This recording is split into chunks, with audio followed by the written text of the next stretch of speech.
चले जाइए, तो दूसरी बार वो 72 मिनट्स के बाद फिर से मिलेंगे, मतलब 36 इंटू 2। तीसरी बार कैसे कब मिलेंगे, तो इंटू 3 कर दीजिए। इसके प्राइम फैक्टराइजेशन में और इसके प्राइम फैक्टराइजेशन में जो भी प्राइम नंबर्स आपको दिख रहे हैं, प्राइम नंबर्स कौन सा, जो बेस में लिखा हुआ ये जो 2 है, ये जो 3 है, ये जो 7 है, उसको लिख लेना है। ठीक है, तो यहाँ से शुरू करते हैं। तो एक प्राइम हमको दिखा 2, प्रोडक्ट के फॉर्म में लिख लेना, फिर एक प्राइम दिखा हमें 3, लिख दिया मैंने, फिर एक प्राइम दिखा 7। अब नीचे वाले नंबर के पास आ गए। इसके प्राइम फैक्टराइजेशन में दिखा 2, 24 मिनट, 3 राउंड कंप्लीट करने में 36 मिनट रवि के लिए। ठीक है, इसका मतलब यही हुआ कि जब हम घड़ी लेकर खड़े हैं अपने मतलब हाथ में देख रहे हैं, रिस्ट वॉच पहने हुए, जैसे 36 मिनट हुआ, और जब हम स्टार्टिंग पॉइंट की तरफ देखें, तो उस समय सोनिया यहीं पे खड़ी होगी और रवि भी यहीं पे खड़ा होगा, क्योंकि उस समय सोनिया का 2 राउंड कंप्लीट हो चुका होगा और रवि का 3 राउंड कंप्लीट हो चुका होगा। हेलो बच्चों, फिर से मैं आपका स्वागत करता हूं अपने इस यूट्यूब चैनल में। तो आज के इस वीडियो में हम लोग करने वाले हैं क्लास 10th का chapter number 1 and name of this chapter is real numbers. ठीक है, तो ये हमारा 3rd लेक्चर होने वाला है। इससे पहले मैंने 2 लेक्चर कंप्लीट किया। फर्स्ट लेक्चर में मैंने कुछ बेसिक नंबर्स के बारे में डिस्कस किया था, इंटीजर्स क्या होता है, होल नंबर्स क्या होता है, रैशनल नंबर को कैसे डिफाइन करते हैं, इरेशनल नंबर क्या होता है, उसका डेसिमल एक्सपेंशन क्या होता है, फिर हमने बताया था रियल नंबर्स क्या होते हैं। ठीक है ना, फिर हमने सेकंड लेक्चर में बात किया था फंडामेंटल थ्योरम ऑफ अरिथमेटिक क्या होता है। ठीक है, फंडामेंटल थ्योरम ऑफ अरिथमेटिक क्या होता है, और इसके बाद हमने देखा था कि एलसीएम और एचसीएफ कैसे फाइंड करते हैं प्राइम फैक्टराइजेशन मेथड का यूज करके। ठीक है, तो उसी कॉन्सेप्ट पे रिलेटेड, उसी फंडामेंटल थ्योरम ऑफ अरिथमेटिक से रिलेटेड या फिर एचसीएफ एंड एलसीएम से रिलेटेड कुछ प्रॉब्लम्स आज हम लोग यहाँ डिस्कस करने वाले हैं। तो चलिए अपने क्वेश्चंस को स्टार्ट करते हैं यहाँ पे। ठीक है ना, अगर आप इस चैनल पे नए हैं तो काइंडली चैनल को जरूर सब्सक्राइब करें, और लगता है वीडियो किसी के लिए हेल्पफुल हो सकता है तो उसके साथ शेयर करें। तो देखिए क्वेश्चन है, बहुत ही सिंपल सा क्वेश्चन है। Express each of the number as a product of its prime factors. ठीक है ना, फंडामेंटल थ्योरम ऑफ अरिथमेटिक क्या बोलता है, तो ये according to the fundamental theorem of arithmetic क्या था, every composite number can be express as the product of prime factors. Okay, ठीक है, as a product of primes. तो 140 एक कंपोजिट नंबर, तो इसको आप प्राइम्स के प्रोडक्ट के फॉर्म में लिख सकते हैं। तो क्या करना, 140 का प्राइम फैक्टराइजेशन करना है, बहुत ही आसान है। हमने बताया था अगर लास्ट में 0 100, लास्ट में 1 0 2 0 हो तो उसको अलग से लिख लीजिए इस तरह से। तो 140 can be written as 14 into 10। 14 का फैक्टराइजेशन करेंगे तो ये 2 इंटू 7 होगा, और 10 को लिखा जा सकता है 2 इंटू 5। थोड़ा अरेंज कर लीजिए, तो 2 into 2 into 5 into 7। So this can be written as 2 raised to the power 2 into 5 into 7। तो ये हो गया 140 का प्राइम फैक्टराइजेशन। कुछ नहीं करना है इसमें, बहुत सिंपल है। ठीक है, कोशिश क्या करना आपको। अच्छा, एक चीज और होता है ना, कभी कभी देखेंगे फैक्टर ट्री के जैसा इसको लोग बनाते हैं, जैसे ये 140 है, ठीक है ना, तो जब इसे हम 2 से डिवाइड करेंगे तो कितने टाइम्स में डिवाइड हो गए, तो 70 टाइम्स में डिवाइड होगा। फिर 2 से करेंगे तो ये हो जाएगा आपका 35 टाइम्स में। ठीक है, फिर 5 से अगर हम करें तो ये हो जाएगा आपका 7 टाइम्स में। ठीक है, फिर 7 से करें तो ये हो जाएगा आपका 1 टाइम्स में। ठीक है ना, तो ये होता है फैक्टर ट्री। तो कुछ लोग इस तरह से भी फैक्टराइजेशन करते हैं, तो ये भी सही है, ये भी सही है। ठीक है ना, अब ये जो नंबर्स इधर दिख रही है नंबर्स, यही आपके क्या हो गए, प्राइम फैक्टर्स हो गए 140 के। ठीक है, तो 140 कैन बी रिटन एज, जो नंबर आपको यहाँ दिख रहा उसको मल्टीप्लाई करके लिख दीजिए। तो 2 इंटू 2 इंटू 5 इंटू 7, और इसको एक्सपोनेंशियल फॉर्म में लिखेंगे तो ये हो जाएगा 2 raised to the power 2 into 5 into 7। ठीक है, तो इस तरह से प्राइम फैक्टराइजेशन कर सकते हैं। ये क्यों मैंने बताया, क्योंकि कभी कभी क्वेश्चन में ये फैक्टर ट्री दिया हुआ रहता है, उसमें से कोई नंबर मिसिंग होता है। ठीक है, इस तरह का फैक्टर ट्री दिया रहता है, उसमें से कुछ नंबर यहाँ मिसिंग होता है, उस नंबर को फाइंड करना होता है। तो ऐसा प्रॉब्लम जब आएगा तो वहां पे हम बताएंगे। तो इस तरह से भी आप रिप्रेजेंट कर सकते हैं प्राइम फैक्टराइजेशन को, या फिर ऐसे भी कर सकते हैं। ठीक है, आई होप यहाँ तो कोई दिक्कत नहीं होना चाहिए। चलिए आगे बढ़ते हैं।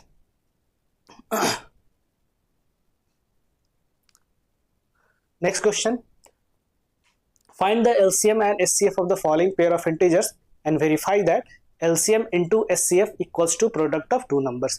तो हमने 2 नंबर्स के लिए एक प्रॉपर्टी बताया था, क्या प्रॉपर्टी था, तो एलसीएम और एचसीएफ को मल्टीप्लाई करेंगे तो ये इक्वल हो जाएगा, किसके इक्वल हो जाएगा, तो उस 2 नंबर के प्रोडक्ट के बराबर हो जाएगा। लेकिन ये रिजल्ट किसके लिए वैलिड होता है, तो केवल और केवल 2 नंबर्स के लिए ही वैलिड होता है। अगर 3 नंबर्स आ जाए तो उसके लिए ये रूल काम नहीं करेगा, ये जो रिजल्ट है, ये रिलेशन काम नहीं करेगा फिर।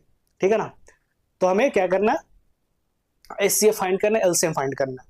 ठीक है, एचसीएफ फाइंड करना है, एलसीएम फाइंड करना है। तो आपके सिलेबस में जो है उसके अकॉर्डिंग आपको पहले प्राइम फैक्टराइजेशन करना पड़ेगा, और प्राइम फैक्टराइजेशन का हेल्प से आपको एचसीएफ और एलसीएम फाइंड करना होगा। सबसे पहले will find the prime factorization of 336 and 54। चलिए स्टार्ट करते हैं। तो 336 का जब प्राइम फैक्टराइजेशन करेंगे तो 2 से डिवाइड करेंगे तो ये हो जाएगा 168 टाइम्स में, मालूम है ना कैसे करते हैं, 2 1 जा 2, 2 6 जा 12, 10 2 8 जा 16। फिर से ये फर्दर 2 से डिवाइड होगा, 2 4 जा 2 8 जा 16, 2 4 जा 8, फिर 2 से करेंगे 48, 2 से करेंगे 21, फिर ये 3 से डिवाइड होगा 7 टाइम्स में, 7 से 1 टाइम्स में, ठीक है। तो 336 can be written as 2 into 2 into 2, 4 times यहाँ पे 2 लिखा हुआ है, फिर इंटू 3 इंटू 7, ठीक है। तो इसको एक्सपोनेंशियल फॉर्म में जब आप एक्सप्रेस करेंगे तो ये हो जाएगा 2 raised to the power 4 into 3 into 7। इसी तरह से क्या करेंगे 54 का भी प्राइम फैक्टराइजेशन कर लेंगे, ठीक है।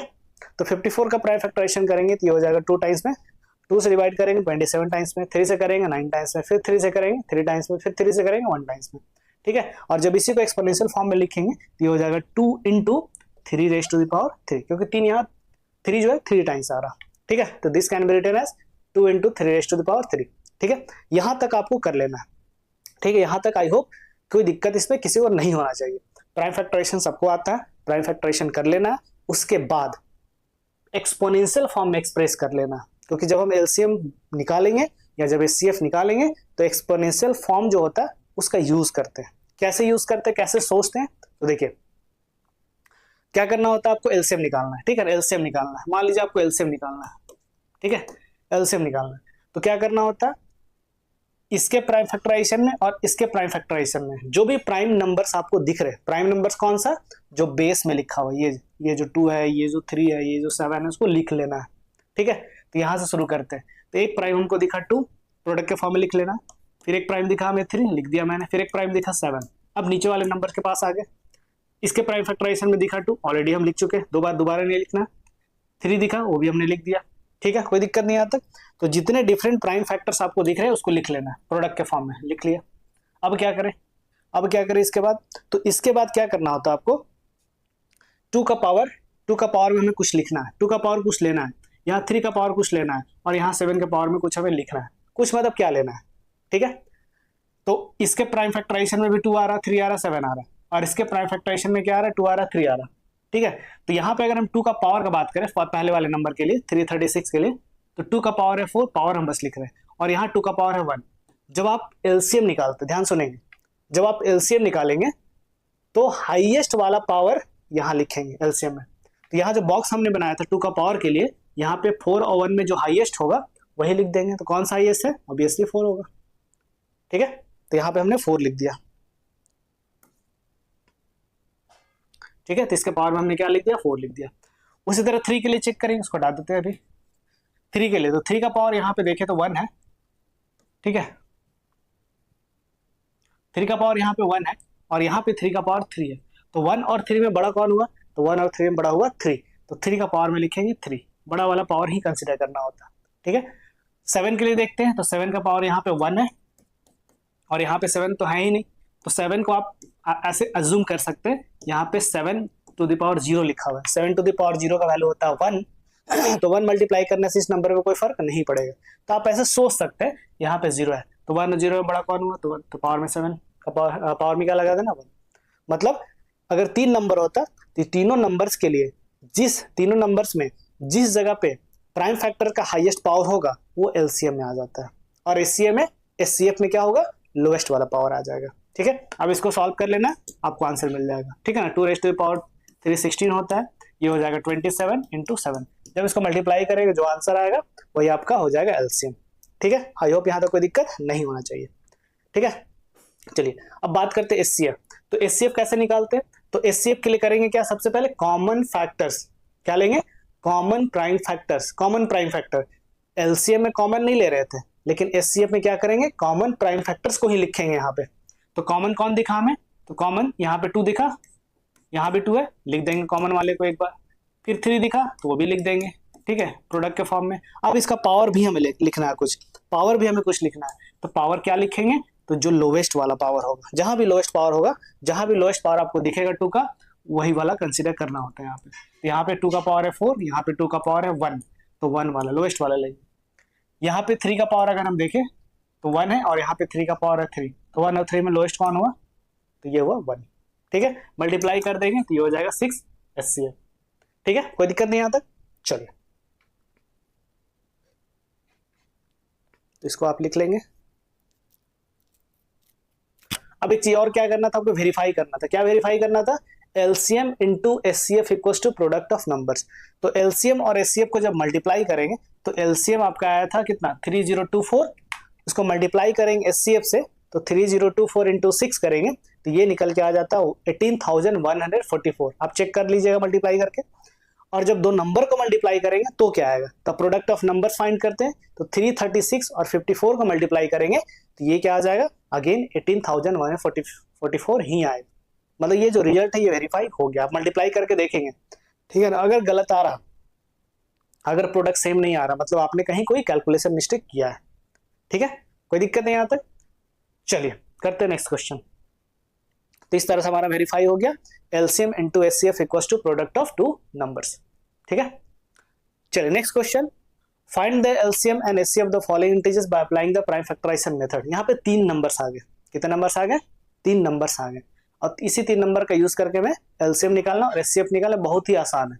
देखिए 17 को लिखा जा सकता है 17 इंटू 1, ठीक है, यही फैक्टराइजेशन हो गया इसका। 23 को लिख सकते हैं 23 इंटू 1, 29 को लिख सकते हैं 29 इंटू 1, ठीक है। अब जब हमें निकालना होगा एचसीएफ तो सबसे पहले ढूंढेंगे कॉमन फैक्टर्स। कॉमन फैक्टर्स तो कॉमन क्या दिख रहा, केवल तो 1 ही दिख रहा, तो वही एचसीएफ में आ जाएगा। तो एचसीएफ हो जाएगा आपका 1, समझ रहे, कोई दिक्कत नहीं आता। चलिए उसके बाद अगर हम एलसीएम का बात करें तो एलसीएम के लिए मैंने बताया था क्या करना है आपको, डिफरेंट प्राइम नंबर्स जो दिख रहे हैं उसको लिख लीजिए। तो एक 17 प्राइम नंबर वो दिखा, लिख दिया मैंने, 23 दिखा उसको लिख दिया हमने, 29 दिखा उसको लिख दिया हमने, और सबको मल्टीप्लाई कर देंगे। तो अलग अलग प्राइम दिख रहा था, सारे प्राइम को लिख दीजिए और मल्टीप्लाई कर दीजिए। यही आपका क्या आ जाएगा, ये आ जाएगा आपका एलसीएम। तो मल्टीप्लाई करेंगे तो 11,339 आ जाएगा। अब मल्टीप्लाई करके देख लेंगे, कोई दिक्कत नहीं आता, सिंपल सा क्वेश्चन था। चलिए नेक्स्ट क्वेश्चन। अब ये इंपॉर्टेंट क्वेश्चन क्या दिया हुआ है, एचसीएफ ऑफ 306 एंड 657 9 दिया हुआ है। तो दो नंबर है 306 एंड 657, इसका एचसीएफ दिया हुआ है 9।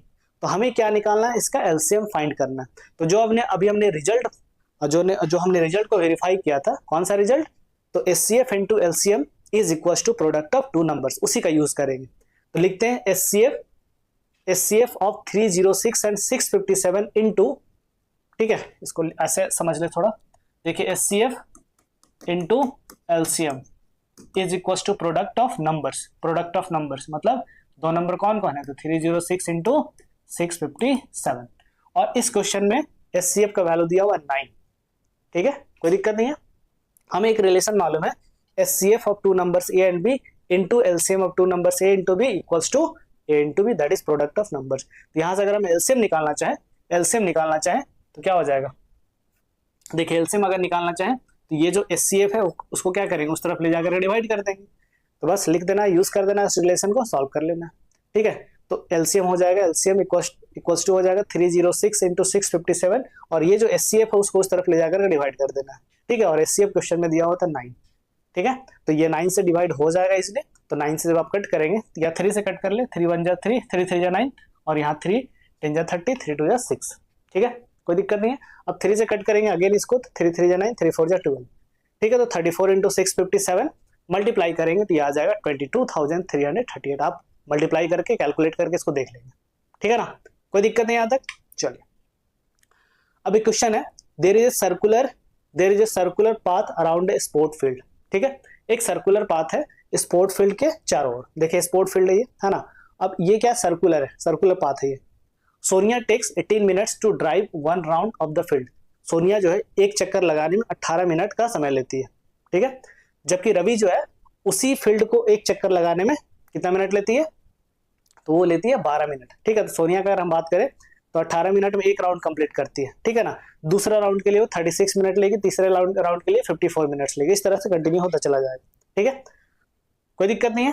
अब रवि का बात करें, रवि का तो एक राउंड कंप्लीट करने में 12 मिनट लेता है, ठीक है। तो 12 मिनट लिया, फिर 24 मिनट्स लिया, फिर 36 मिनट लिया। मतलब अगर इस तरह से हम आगे बढ़ते जा, ठीक है, तो ये आपका एक राउंड पर राउंड में कितना टाइम लग रहा वो निकल जाएगा। तो एक राउंड कंप्लीट करने में 12 मिनट, 2 राउंड कंप्लीट करने में 24 मिनट, 3 राउंड कंप्लीट करने में 36 मिनट रवि के लिए, ठीक है। इसका मतलब यही हुआ कि जब हम घड़ी लेकर खड़े हैं अपने मतलब हाथ में देख रहे रिस्ट वॉच पहने हुए, जैसे 36 मिनट हुआ और जब हम स्टार्टिंग पॉइंट की तरफ देखें तो उस समय सोनिया यहीं पे खड़ी होगी और रवि भी यहीं पे खड़ा होगा, क्योंकि उस समय सोनिया का 2 राउंड कंप्लीट हो चुका होगा और रवि का 3 राउंड कंप्लीट हो चुका होगा। 3 राउंड कंप्लीट होने का मतलब क्या होता है, जहां से स्टार्ट किया वहीं पे वापस पहुंच गया है। ठीक है, समझ रहे हैं ना। तो आपसे क्वेश्चन ये पूछा जा रहा था, suppose they both start at the same point, दोनों सेम पॉइंट पे स्टार्ट करते हैं, सेम टाइम पे स्टार्ट होते हैं, सेम डायरेक्शन में जाते हैं, तो बोला कितने मिनट्स के बाद वो फिर से स्टार्टिंग पॉइंट पे मिल जाएंगे। आप देख सकते हैं 36 मिनट इसका कंप्लीट हुआ, जैसे 36 मिनट हुआ तो 2 राउंड कंप्लीट, और इसका 36 मिनट हुआ तो 3 राउंड कंप्लीट। मतलब दोनों ही क्या होंगे, जब स्टार्ट किए होंगे तो उसके बाद पहली बार 36 मिनट के बाद वो फिर से उसी जगह पे आ जाएंगे। ठीक है, तो ऐसे बार बार लिखेंगे क्या, ऐसे बार बार लिखेंगे क्या, नहीं। अगर बड़ा नंबर आ जाएगा आगे, ऐसा क्वेश्चन आता है जिसमें 36 मिनट के बाद नहीं मिल रहे होते, आगे 1000 या बहुत बड़ा नंबर जाकर के, बहुत बड़ा टाइम होता है या लॉन्ग टाइम होता है, उस पर जाके मिल रहे होते, तो उस केस में आप ऐसे लिख करके तो निकाल नहीं सकते। तो ऐसे क्वेश्चन को कैसे बनाते हैं हम लोग, तो एलसीएम निकालते हैं। कैसे बनाते हैं, एलसीएम निकालते हैं। क्यों, क्योंकि जो टाइम आएगा वो पक्का क्या होगा, 18 या 12 से बड़ा ही आएगा। मतलब जो टाइम यहाँ 36 आ रहा है इसी क्वेश्चन के लिए, वो जो नंबर आएगा वो 18 एंड 12 से बड़ा ही होगा। तो वैसा अगर जब आपको लग रहा कि वो नंबर दिए हुए नंबर से बड़ा आंसर हो सकता है, तो उस केस में आप क्या निकालेंगे, एलसीएम ही निकालेंगे। तो हमें क्या करना होगा, इसके लिए एलसीएम फाइंड करना होगा। ठीक है, अब एलसीएम कैसे निकालते मालूम है, 13 का फैक्टराइजेशन कर लीजिए। 13 का फैक्टराइजेशन करेंगे तो 2 2 इंटू 9, 9 को लिखा जा सकता है 3 टू द पावर 2। ठीक है, 12 को लिख सकते हैं 4 इंटू 3, 4 को लिख सकते हैं 2 raise to the power 2 into 3। ठीक है, अब एलसीएम के लिए क्या करेंगे, तो एलसीएम के लिए जितने भी डिफरेंट प्राइम फैक्टर्स दिख रहे हैं उसको लिख लीजिए। यहाँ 2 दिखा, लिख दिया, 3 दिखा, लिख दिया, यहाँ 2 ऑलरेडी लिख चुके हैं, 3 ऑलरेडी लिख चुके हैं। अब यहाँ 2 का पावर देखें तो 1 है, और यहाँ 2 का पावर है 2, तो बड़ा वाला पावर कंसीडर करते हैं। यहाँ पे 3 का पावर दिखा 2 और यहाँ 3 का पावर दिखा 1, तो बड़ा वाला लेंगे, मतलब 3 का पावर 2, 3 का पावर 2, तो 2 टू द पावर 2 4 और 3 टू द पावर 2 9, 9 4 जा 36 मिनट। तो 36 मिनट के बाद पहली बार वो उसी स्टार्टिंग पॉइंट पे मिलेंगे। सही है, अगर आपसे क्वेश्चन इसी में ऐसे क्वेश्चन बोल दे कि वो स्टार्ट होने के, ठीक है, स्टार्ट होने के बाद पहली बार कब मिले, तो 36 मिनट के बाद। ऐसे बोल दे स्टार्ट होने के बाद दूसरी बार कब मिलेंगे, कब मिलेंगे, तो इसी 36 का टेबल काउंट करते चले जाइए, इसी 36 का टेबल काउंट करते चले जाइए, तो दूसरी बार वो 72 मिनट्स के बाद फिर से मिलेंगे, मतलब 36 इंटू 2। तीसरी बार कैसे कब मिलेंगे, तो इंटू 3 कर दीजिए। चौथी बार कब मिलेंगे, तो 36 इंटू 3 कर देंगे। चौथी बार क्या, कभी कभी ऐसा बोला जाता है, देखिए फर्स्ट टाइम तो ये मिल चुका था ना, जब स्टार्ट कर रहे थे तो पहली बार मिला था, तो क्वेश्चन में अगर ऐसे बोल दे स्टार्ट होने के बाद पहली बार कब मिला, तो 36 मिनट के बाद, कोई दिक्कत नहीं आता। थोड़ा सा लैंग्वेज पे भी ध्यान देना है, ठीक है ना, क्योंकि केवल पहली बार बोलता तो पहली बार तो ये मिल चुका है यहाँ पे। ठीक है, तो स्टार्ट होने के बाद पहली बार कब मिल रहा है, तो 36 मिनट के बाद। ठीक है, कोई दिक्कत नहीं आता, चलिए ठीक है। आई होप जो भी मैंने आज क्वेश्चन डिस्कस किया बहुत बेसिक सा क्वेश्चन था, बहुत ही आसान सा क्वेश्चन था, तो इसमें कोई डाउट नहीं होना चाहिए, और धीरे धीरे लेवल को हम यहाँ पे बढ़ाएंगे। अभी हम कॉन्सेप्ट क्लियर करने के लिए बस चीजों को मैं यहाँ पे डिस्कस कर रहा हूँ। इसके बाद और भी क्वेश्चंस करेंगे जो प्रीवियस ईयर में आए हुए हैं, कॉम्पिटेटिव बेस्ड क्वेश्चन करेंगे, सर्सन रीजन करेंगे, ठीक है ना, केस बेस्ड क्वेश्चन डिस्कस करेंगे यहाँ पे। ठीक है, तो आई होप जो भी मैंने आज डिस्कस किया वो समझ में आया होगा। इसके बाद भी अगर कोई डाउट है तो कमेंट करके हमें जरूर बताएं। ठीक है, तो मिलते हैं एक और इंटरेस्टिंग वीडियो के साथ। Thanks for watching my video.